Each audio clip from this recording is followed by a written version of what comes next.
all here today to talk about the Down Memory Lane show happening on the 24th of August, Saturday at the Carlton Hotel. And all the veterans, as you can see here, are sitting down with me. We're going to talk about the show itself. Obviously, many of you will recognize Vernon and Cornelius. This is the man formerly from Quest, still very much of a veteran and a very popular man as well. There's also Stephen Francis. We all know Stephen, and there's of course Jerry Fernandez from the New Faces, and of course we all know all these musicians from the old days. They're all getting together on the 24th of August for Down Memory Lane. Now, Down Memory Lane is a show specially put together by Family Life, which is a Catholic group. It's really all about reaching out to families who need some support and all that. So, of course, we're going to encourage you to get your tickets and join us for this fabulous show at the Carlton Hotel. Well, Vernon, I know you for a long time. Let's start with you first. I mean, I remember you when I was listening to Radio Fusion. That's how long ago. Am I that old? Am I that old too? So you come a long way. So tell us, you've been a regular person who kind of appear on Down Memory Lane. What are some of your recollections of Down Memory Lane? I have nothing but good recollections, actually. I had a great time because also we were looked after very well by Family Life, and they fed us well. I remember having good food and drinks, so I wouldn't miss this for the world, I'll tell you. Yeah, very nice for me was because as it was a gathering, almost the entire archdiocese is there, good friends, and I get to meet some of my priest friends. And I am really excited, looking forward to it. I've told some friends, and 2 lots have asked to get 2 tables. So I guess, and that's, interest before the publicity goes out. So it's, can't be bad, can it, Well, Stephen, we know that we remember you from the good old days, from many different bars that you were performing. Yes. I remember very fondly the last one that I saw you was at the Bellini Room. That's right. Quite a while ago, you were at the St. James Power Station area. Right. So you also been a regular fixture for Down Memory Lane. How many years have you participated? I think twice. I did twice for them. Yeah, it was nice. Yeah. Any memories? Any recollections? Wow, it's been so long ago. I think like maybe 6, 7, 8 years ago, something like that. Twice. Yeah, actually called Brian up, but he said, "Oh, I retired from that one already." So I said, "Okay." Yeah, so I did that. It was nice. Met a lot of friends, Eurasian friends. A lot of our friends bought the tickets because they saw me going to perform, and a lot of other performers as well. It's like, I think Bernard wasn't on my show, the one that I had. Vernon wasn't in. It was Matthew Tan and Max Sorin and some other, the usual names that we have. Okay.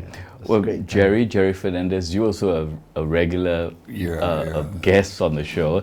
Because Jerry and the New Faces, you guys were formed in 1972 or something. That's what's exactly when the band. So you also been around for a long time on the show. Long time.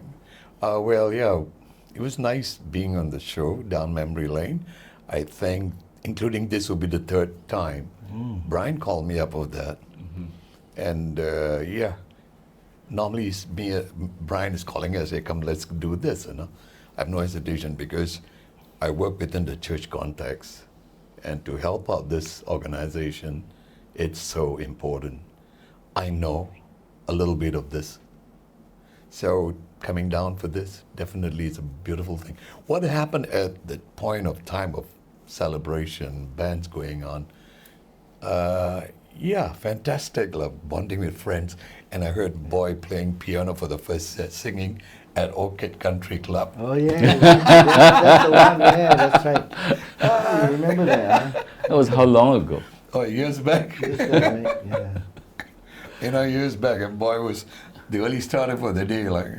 By the way, Boy is me. I know. Because all knew him from our growing up days as boy. I never called him Stephen Francis, the boy Francis. So that's all the memories that we have. And I'm sure 24 to be greater.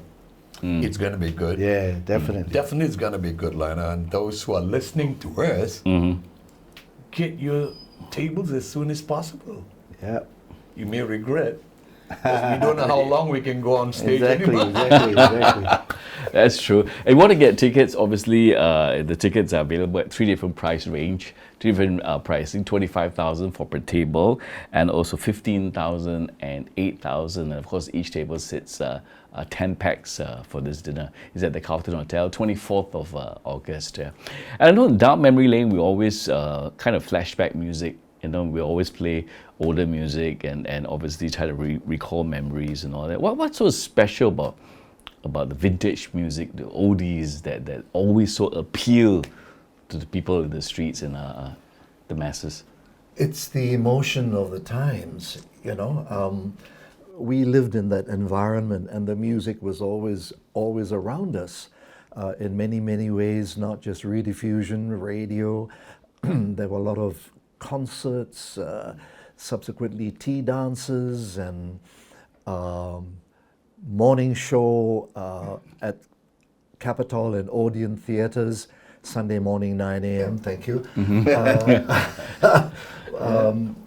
It was just so wonderful, and I was very lucky to have been in groups who were most active at that period. For example, the Quest program, we might have something on a Wednesday, something on a Friday, Saturday, and Sunday, as many as 4 or 5 events a week, every week. Nowadays, you know, the thing is gone all different. One thing too is that the sound systems in the 1960s were so bad that a lot of bad singers got away with it. Right. It was too much of an echo. But the modern sound is so clear. You make one mistake and that's magnified. Everybody 100-fold. knows. Yeah, everybody knows. Yeah. So I would say that it was just the environment and the period. And this period started changing 70s, 80s, and thereafter. And then also the attitude of the musicians.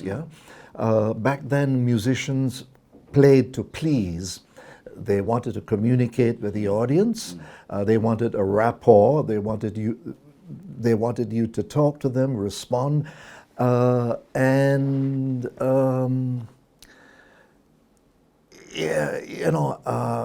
despite the fact that sound systems and stagings were so bad, but nevertheless, the ones that survived, the names that survived that period, were ones that knew how to tweak their amplifiers and sound good and sound like they were actually having a sound engineer. So it was the skill of the band. In fact, 2 bands were outstanding on their stage setups. It was the Checkmates and the Quests.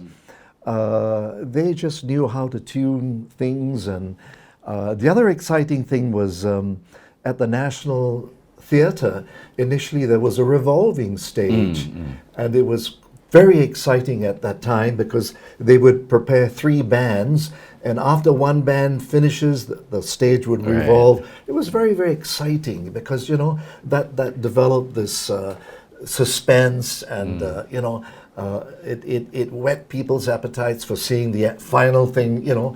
So unfortunately, that machine, or the machine that ran the revolving stage, packed up by about 1966. So thereafter it was not used, but for the initial period it was a very exciting thing for bands. And so we had so many, not just shows, there were social dances at places like St. John's Ambulance Hall, FNN Hall in River Valley, the Teochew School in Clemenceau Avenue, that school there. I remember performing with the Trailers. Dances also were held in places like the Salon Club, the Indian Association. There were many performing platforms, avenues for bands. So that period was very prolific with activity. You know, so much going on, and so people had to prepare if the organizers had to prepare things well in advance to get a venue and to get the acts. It was important that certain bands had to be in a show in order to sell tickets. Right. There was a guy called Johnny Young from the Malaysia organization, and he said something in the badminton hall, if you didn't have the quest, you won't sell tickets. And he just said it bluntly. And, so the thing was that there was good talent and a ready audience, people who were excited, who encouraged you. Today is totally different. Everybody sits back, cold. You look at me, I look at you, and bands don't seem to be interested in communicating with the audience. Not engaging. Some will even face their backs to the audience throughout the entire. They'll be looking at the amplifiers or something else.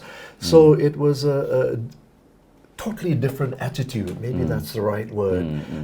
It was the mood, the environment, the emotions, and the attitude of the times. Right. Bands had to work hard because on stage, for example, at the National Theatre or the Badminton Hall, every band wanted to be the best. Right. So there was a very interesting competition going on, and that, of course, brought up the quality and the standard of music. Yeah. So it was a very, very exciting time, and I think that this event coming up for the Family Life Society will recreate that. There'll be all these musicians at the back, excited, and the whole vibe will swing all over again. Well, we certainly hope so, and I'm sure it's likely going to be like that. Yeah, I guarantee it will. Stephen, you also were playing in the slightly older days, but now sometimes you still perform. How do you see the difference from then and now?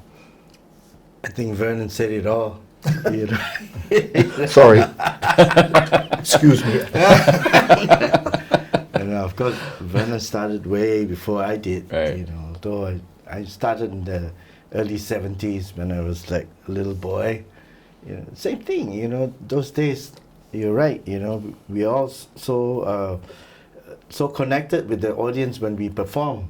You know, so and then you got to be the best in order to get a lot of work. You know, yeah. But today is like like he says, like, you know, sometimes there's no communication with the crowd at all. You know. Yeah. But I still have my old thing with the crowd. Right. Yeah. Right. So, Well, Jerry, you do also a lot of rock and roll music and all that. Yeah, Obviously, I've for been big doing it for arena, a year, arena. So Correct, yeah. how do you see the difference as well from the past and now? If you set From up the past, the past was more ongoing. Today, you really have to talk hard to get them onto the floor. Right. It's different ball game, you know. And sometimes they want the same song that I sang on the first set to be sung again, you know, and they get pretty uptight. Right. So, you know, it's different because they buy the beer, you play the song, man. In this case, they buy the tables. So this down memory lane will be a different thing, you know. Because those who have connected with us over the growing years, I'm sure they know what's going to be expected when we go on stage. So it's much easier because I've experienced 3 times and I think it's so easy going there. But public arena clubs, a bit harder. the boss will say, "Hey, your followers didn't come tonight, no?" Oh boy. we have to activate. Whenever we perform, we have to activate. Yeah, we never people knew that come. we have to do things like, hey, Those days we don't need call to, right? people, Our come need here, is this thing. itself. Yeah. Those if we don't have to, you Correct. just come. Correct. Today, no, Facebook, WhatsApp. Yeah. And the boss will ask you, you got khaki or not? And you be sure there's khaki. Right. that's You true. know, I tell you, this is a different ball game from Right. those days. You know, Right. those is peaceful and just go and perform. Yeah. So I'm sure I can hear all of you are very enthusiastic, and all of us are looking forward to the 24th of August. Definitely. Like, You want to give our fans a little bit of some hints or some tips about what's going to happen on the stage itself for the 24th? Definitely, my role will be to do rock and roll. Definitely, it's the 45 minutes, Brian. Did you say 45? 45 will be rock and roll. You can dance till you drop. That's for sure. Stephen? For me, I'll be doing a couple of songs, maybe like 3 songs. I can't think on the top of my head right now, but I'm sure it's going to be in good memories. You'll be performing alone? Oldies, not the young songs. No, not the young songs. Older. But then? I will not sing the young ones. Unless forced to. Okay. Unless dragged by the neck. My modern music has become a little bit more matured. No more pop. I will probably do some standards, a couple of songs from the 70s, 1 or 2 from the 60s. I haven't decided my list yet. Okay, very good, very good. So you heard all that. Obviously, the big day is the 24th of August. It's a Saturday over at the Carlton Hotel. That's down memory lane. We started back in the year 2000, actually. So we're all looking forward to this big event. So tickets are available. As I mentioned earlier, tables are priced at about $25,000 for the top range. Then second range is $15,000, and lastly is $8,000. All right. So you can go on this link right now, as showing on the screen, for you to go to the website and get your tickets. And of course, Family Life is also is a IPC status. So if you make donations, you can enjoy tax deductibles as well. Okay, so Lisa to say we'll see you on the 24th of August at the Carlton Hotel for Down Memory Lane.